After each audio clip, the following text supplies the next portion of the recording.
Liebe Gemeinde, in der Zeit, wo wir leben, fühlen viele Menschen sich unsicher. Viele Menschen wollten nicht. Erst dort reich, wenn die Regierung gesagt, wir sollen Tisch bleiben, wir sollen nicht nur wegkommen, um Gemeinschaft zu haben.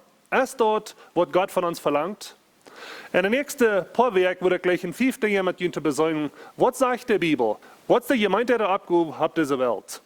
In Johannes Kapitel 4, Vers 23 sagt dort, die Zeit kommt, und die Zeit ist null hier, dort wir den Vater wollen, Geist und in der Wahrheit anbeten.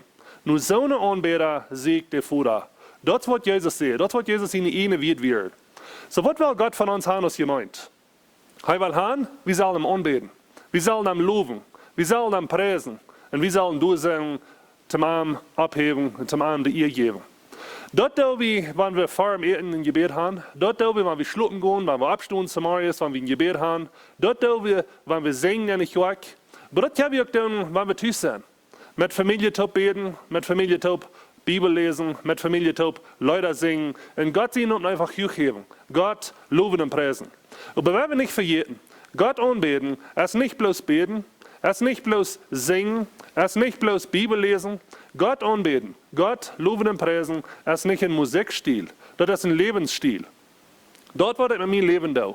Dort war ich da, wenn ich bei der Arbeit sehe. Dort war ich da, wenn ich in der Kirche sehe. Dort war ich da, wenn ich Tisch mit der Familie sehe. So ich von anderen Menschen reden da. Dort ist, wo ich Gott anbeten da.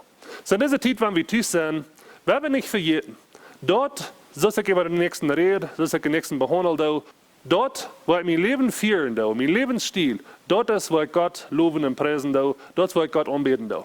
So wenn wir diese Zeit wahrnehmen, wenn wir Tisch sind, wenn wir nicht eine Kirchengemeinschaft haben, zu meiner Familie zu beten, zu meiner Familie top Bibel lesen, zu meiner Familie top Gemeinschaft haben, singen, Gott loben und preisen und uns Leben einstellen, für dass dort kann Gott zu ihr sein.